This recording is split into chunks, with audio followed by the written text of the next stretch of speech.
en este caso, cómo aparece Iturbide entrando, ¿no?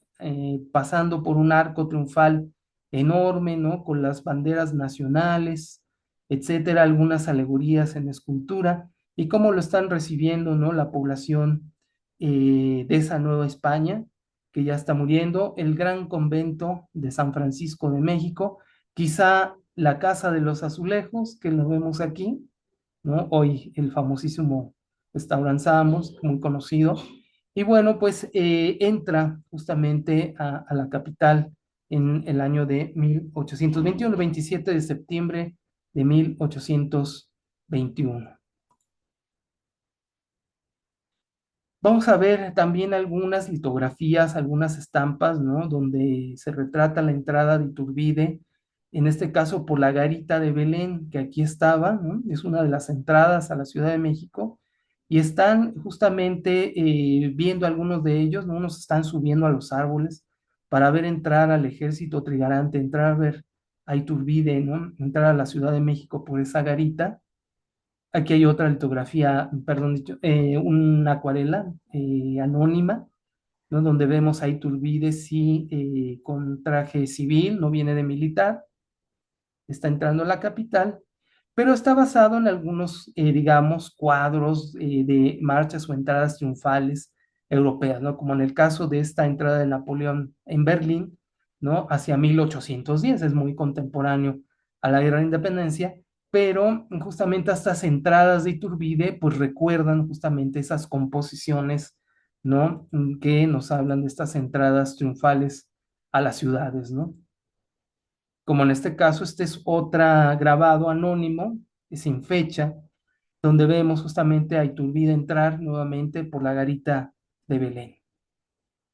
Iturbide recibe las llaves de la ciudad por el coronel Ormachea, ¿no? Hace una parada y justamente en la calle, ¿no? Antigua calle San Francisco y Madero, en donde Iturbide recibe las llaves de la ciudad, pero como un acto de humildad las regresa al general, al coronel Ormachea, ¿no? No las guarda para él, ¿no? Sino que las devuelve. Y bueno, otra de las, digamos, figuras, otra de las pinturas que vemos aquí, pues, es justamente la festividad, ¿no? Del pueblo, una vez que entró Iturbide a la capital, ¿no? En 1821, y se arma este templete, es decir, esta construcción efímera, donde va a hablar Iturbide al pueblo, y justamente en una de las, digamos, frases que Iturbide expresa en este templete es que, bueno, nosotros ya les indicamos el camino de la libertad, toca a ustedes indicar la de la felicidad, ¿no? Pues esta frase célebre que Iturbide expresa en este templete que vemos aquí, ¿no? Ya después pues hace una misa, un te deum, es decir, todo lo concerniente a lo religioso también. La proclamación de Iturbide, esta es otra pintura en acuarela en seda muy conocida que se encuentra en el Museo del Castillo de Chapultepec, en donde vemos justamente a las tropas de Iturbide y al pueblo que ha sido arengado por Pío Marcha, ¿no? Uno de sus lugartenientes, a que proclamen a Iturbide como emperador, ¿no? Esta es la casa de los condes de Jaral y Berrio, ¿no? O conocido como el Palacio de Iturbide, en donde, bueno, pues él está siendo proclamado, está siendo llamado a ser el emperador, el primer emperador de México o del Imperio Mexicano. Y bueno, viene ya después representaciones de la coronación de Iturbide, ¿no? La solemne coronación de Iturbide en la Catedral de México el 21 de julio de 1822, donde vemos que le están coronando, está con las ropas reales, su esposa Nahuarte, la emperatriz está presenciando este proceso de coronación, de la misa de coronación, y bueno, todavía vemos que en la vieja Catedral de México, para ese 1821, todavía estaba el antiguo ciprés de don Lorenzo Rodríguez. Posteriormente hubo otro ciprés que se desmontaron y se puso el ciprés de don Lorenzo de la Hidalga, el arquitecto del siglo XIX, ¿no? Muy connotado. Ninguno de esos cipreses, por supuesto, existen hoy. Pero bueno, para el tiempo de Iturbide todavía este ciprés estaba en funciones, ¿no? Todavía existía.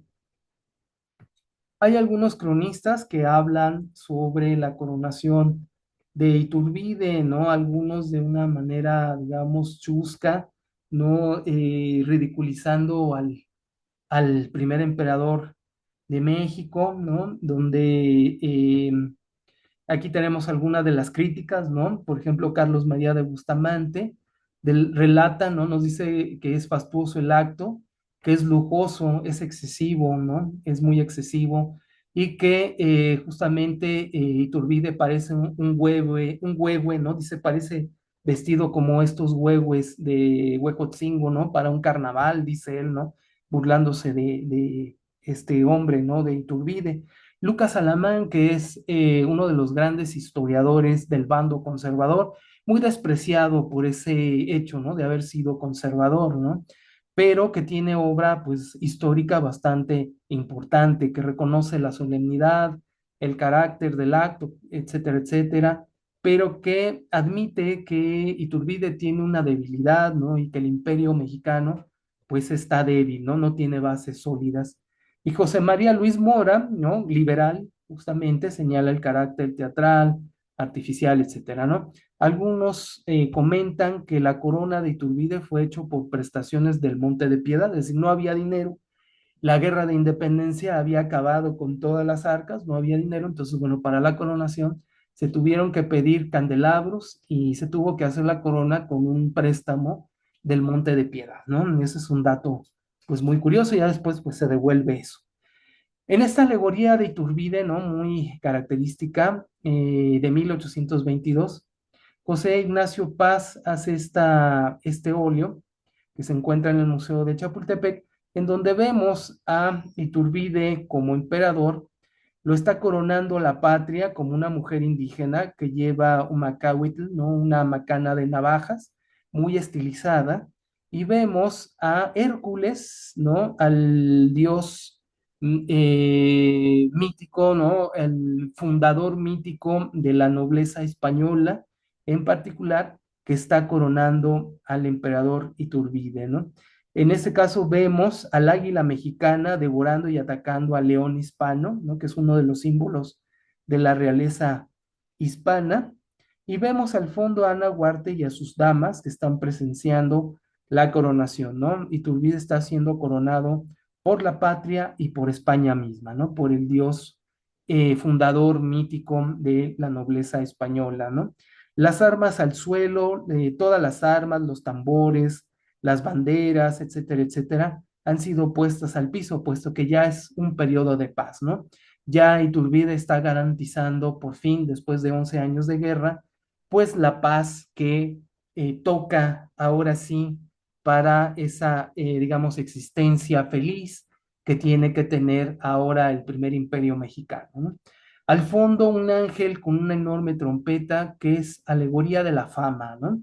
Que, bueno, pues justamente se utilizaba sobre todo para arcos triunfales, para hablar de la fama del rey, la fama de los virreyes, etcétera, etcétera. Y en este caso, la alegoría de la fama está puesta para anunciar justamente que la memoria de Iturbide será, digamos, permanente y que de alguna manera, pues va a permanecer esa fama de este personaje. Esta otra alegoría muy interesante, que es la alegoría de la independencia, un anónimo, ya un poquito posterior de 1834, que se encuentra en el Museo Casa de Hidalgo, allá en Dolores, en Guanajuato. Vemos a la patria, ¿no? Como una mujer entre europea, ¿no? Muy blanca, pero también con reminiscencias de un tocado, de un copili, ¿no? Un tocado indígena de plumas, con los colores trigarantes, ¿no? Con todos estos colores que diseña Iturbide, ¿no? Para la bandera de las tres garantías. Ay, perdón, me fui para adelante. Y vemos que está siendo flanqueada tanto por Iturbide como por Hidalgo, ¿no? Hidalgo está aquí coronando a la patria, ¿no? Con una corona de olivos, ¿no? Está como generalísimo. Y está Iturbide sosteniendo las cadenas que tenían a la patria atada, ¿no? Con este personaje que lo vemos aquí, que representa a Fernando VII. Cosa curiosa porque ni Hidalgo ni Iturbide quisieron derrocar al rey. De hecho, Iturbide en el plan de Iguala pide que un príncipe, el rey o un príncipe de los Borbones, venga a gobernar a la naciente imperio mexicano, ¿no? Ninguno de los dos, de hecho, está en contra de Fernando VII, e incluso en la arenga que Hidalgo expresa, pues diría viva Fernando VII, ¿no? Entonces, muy curioso cómo el autor, en este caso, transforma el discurso, ¿no? En este caso, para presentarnos a un Fernando VII pisoteado por un Hidalgo que en la arenga lo ensalzaba, y un Iturbide que no está pensando de alguna manera en una democracia, sino en una monarquía constitucional en la que un príncipe de Borbón se siente en el sóleo mexicano, ¿no? Entonces, bueno, vemos esto, las banderas, las armas puestas al piso como signo de que es un periodo ya de paz, ¿no? Que la guerra ha pasado, ¿no? Ya no está ahí. Y la patria está sosteniendo un gorrito rojo, un gorrito muy conocido que en las monedas de cobre de 20 centavos, ¿no? Que mis abuelos conocieron, ¿no? Algunos de mis antepasados, ¿no? Más cercanos, que es el gorro frigio que representa la libertad, ¿no? Que tiene reminiscencias de la antigua Roma, cuando los gladiadores se les daba una espada de madera y un gorrito de color rojo, pues representaba su libertad, ¿no? Entonces, en este caso, este gorrito frigio, este gorro rojo representa ya la libertad de la patria. Y es muy curioso porque tenemos al iniciador y tenemos al consumador, ¿no? Pero aparte de ello, algunos, como el historiador Carlos Cerrejón, que es erudito en Hidalgo, ¿no? En particular, él es la autoridad en Hidalgo, nos dice que, bueno, es muy probable que tanto Hidalgo como Iturbide fueran parientes, puesto que tienen un pariente en común, que fue un mentado José Villaseñor, si no me equivoco, conquistador del área de Guanajuato, ¿no? Es uno de los conquistadores, fundadores de Guanajuato, y ese Villaseñor es ancestro común tanto de Hidalgo como de Iturbide, ¿no? De hecho, de los grandes, digamos, de este nombre tan largo que tenían las personas antes, como Hidalgo, ¿no? Dentro de sus apellidos de Mandarte, Gallaga y Villaseñor, pues justamente ese Villaseñor lo empata con ese antecedente, ese conquistador, ¿no? Que funda o que, digamos, hace esa avanzada hacia Guanajuato y que empata o marida, ¿no? La genealogía con don Agustín de Iturbide. Entonces es muy, muy, muy curioso. Esta es una alegoría de 1838, ya consumada la independencia, es una alegoría de la independencia que está en el Museo Nacional de Arte. Y vemos justamente a Iturbide proclamando la libertad, ¿no? Al pueblo, la Catedral de México al fondo.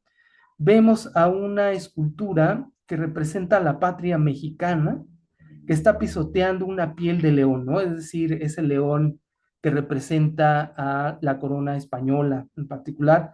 Hidalgo viendo hacia atrás, ¿no? Está el consumador y el iniciador.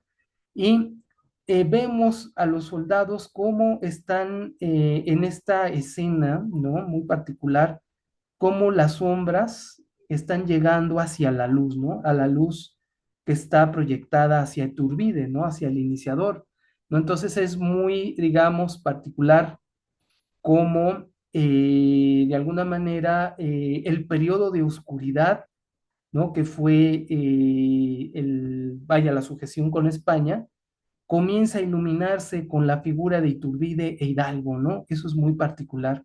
La gran águila mexicana y un pequeño ángel con una trompetita, que es la fama, pero está montada en la águila mexicana, ¿no? Entonces eso también es muy particular en esta obra de 1838. Y bueno, vamos finalmente a hablar un poquito de retrato, ¿no? Dentro de ya la consumación de la independencia, cómo fue el retrato en ese momento antes de que Santana volviera a refundar la Academia de San Carlos hacia 1843, ¿no? Durante mucho tiempo el retrato de personajes era un retrato que estaba dedicado a reflejar a los personajes como parte de una corporatividad, ¿no? Fulano de tal, pertenece al gremio de tal cosa, a la cofradía de tal cosa, doña fulana de tal, pertenece a la cofradía de no sé qué, pertenece a la familia noble de los Rivas Cacho, etcétera, etcétera, ¿no? Esto era la intención del retrato en la Nueva España. Pero una vez trastocada la independencia y su consumación, van a compartir todavía, digamos, ciertos rasgos del retrato colonial anterior, como es este caso, ¿no? Estamos comparando un retrato de Juan Rodríguez Juárez, ¿no? Este, digamos, personaje que desciende de la gran línea, ¿no? De los Juárez, ¿no? De Luis y José Juárez, todos estos pintores virreinales en donde Juárez, Rodrigo Juárez, representa al virrey Fernando de Alencastre, ¿no? Duque de Linares, que está recargado en una mesa, están sus dignidades, ¿no? El bastón de mando de los, digamos, huestes de la Nueva España, pues sí, es este bastón de mando militar, el reloj que es alegoría del buen gobierno, ¿no? De la precisión que tiene que tener el gobernante, que tiene que ser tan precisa como un reloj, ¿no? Eso lo podemos comentar posteriormente, ¿no? Tiene que ver mucho con el lenguaje de los tratados de alegorías, ¿no? De emblemática, sobre todo, de los siglos anteriores, donde el reloj representa el buen gobierno y la precisión del gobierno, ¿no? Está recargado en una mesa, sostiene una carta, ¿no? Que nos habla de su dignidad y de sus funciones como virrey, en el que decreta bandos, escribe decretos, etcétera, etcétera. Pero no es muy distinto a este anónimo de Guadalupe Victoria de 1825, en donde lo vemos también con la mesa, ¿no? Como vemos aquí, con sus dignidades de presidente, pero también con la escarapela de las garantías o de las tres garantías, y también siendo miembro de la Orden de Guadalupe que instituye Iturbide en la Colegiata de Guadalupe, ¿no? Entonces, bueno, lo vemos muy similarmente, ¿no? A los retratos todavía virreinales. Hay una transición muy lenta, ¿no? Todavía las fórmulas de retrato corporativo del el virreinato siguen perviviendo incluso prácticamente ya casi a mediar el siglo XIX, ¿no?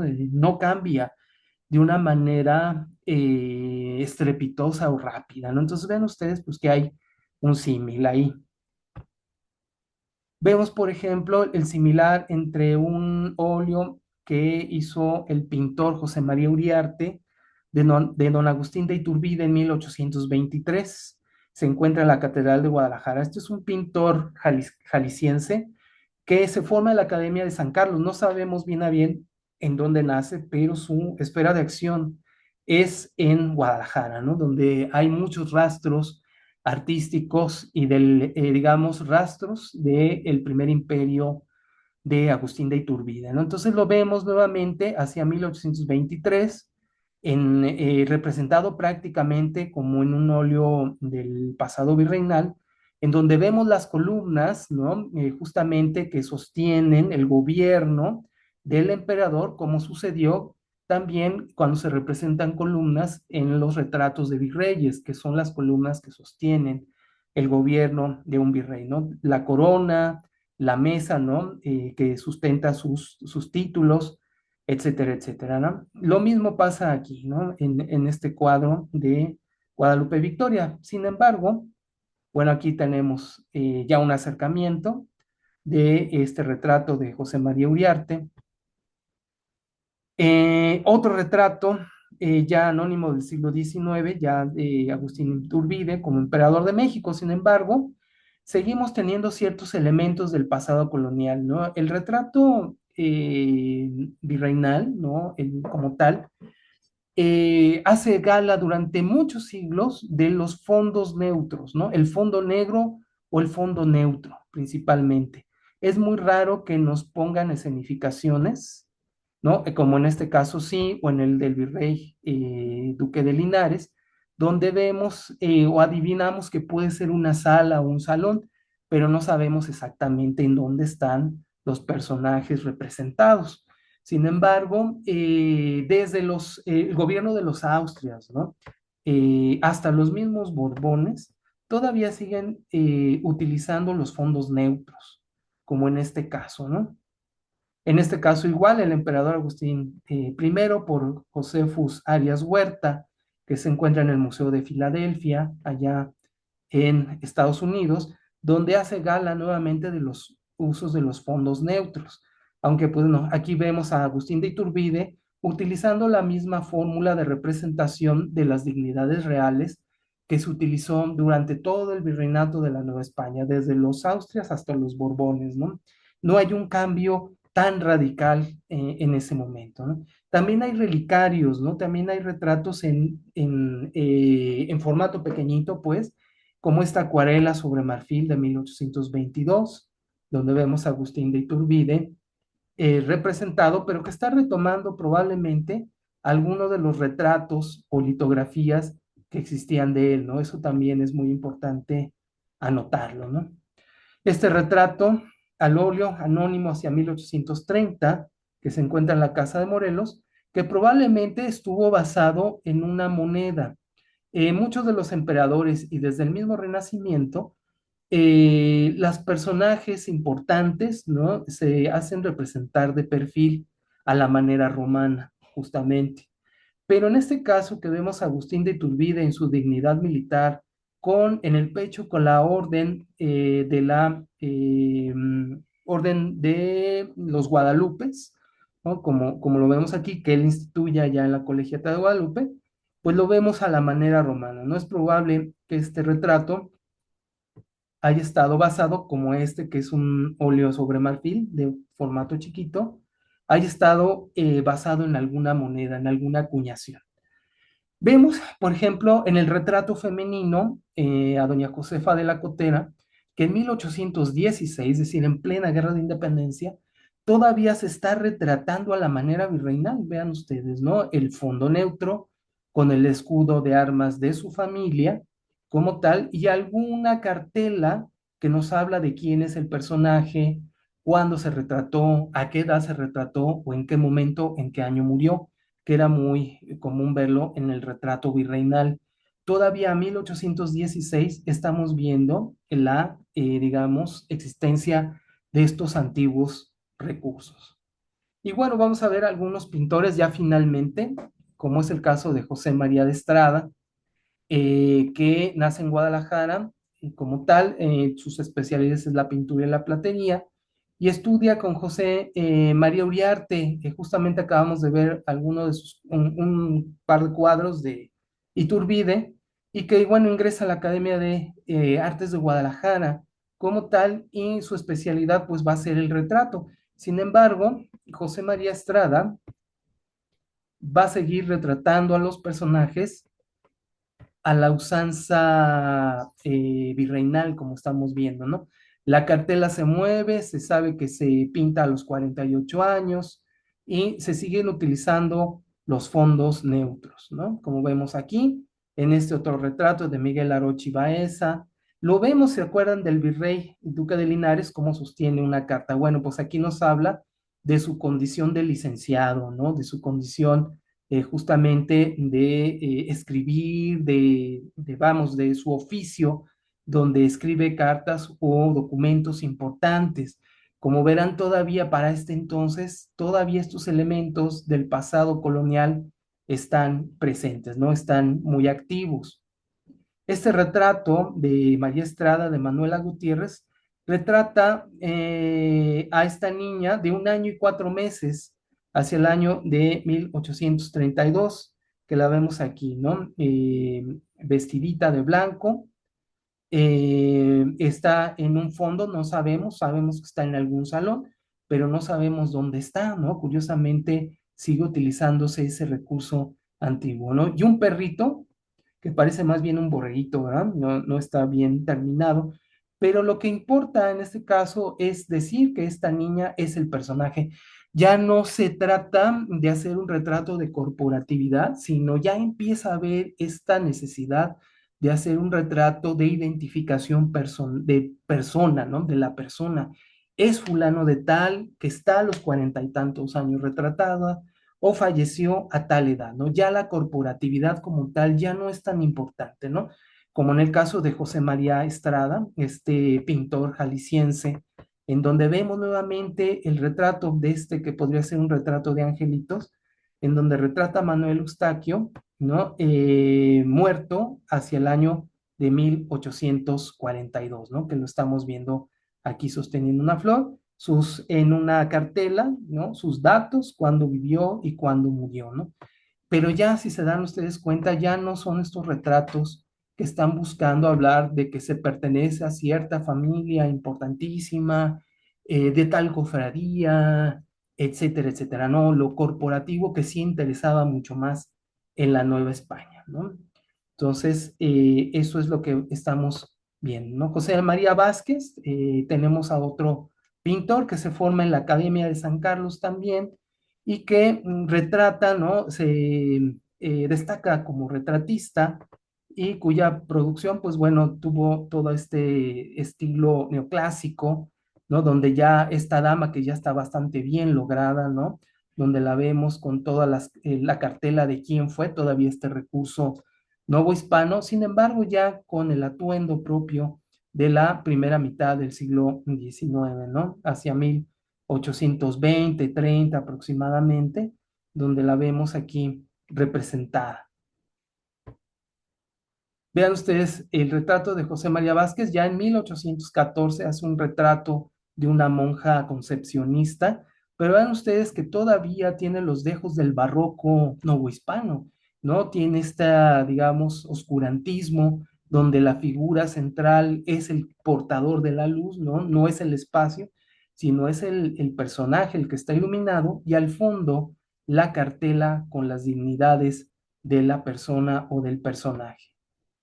Y por último, les voy a presentar también de José María Vázquez el retrato de don Juan Crisóstomo, ¿no? Un retrato hecho en 1800, un retrato infantil. Vean al niño vestido como enanito, ¿no? Como un adultito chiquito, pero con el recurso de la mesa, el fondo neutro y su cartela que nos habla de que nació el 27 de agosto de 1758 y que el retrato se hizo en 1800, ¿no? Que inaugura justamente ese siglo XIX convulso en México, ¿no?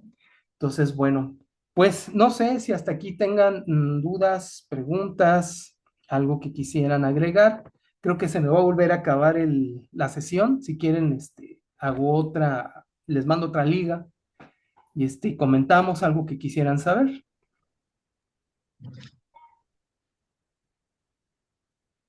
Yo estoy de acuerdo, maestro. Ok, Y otra liga para comentar ok, sí, por voy.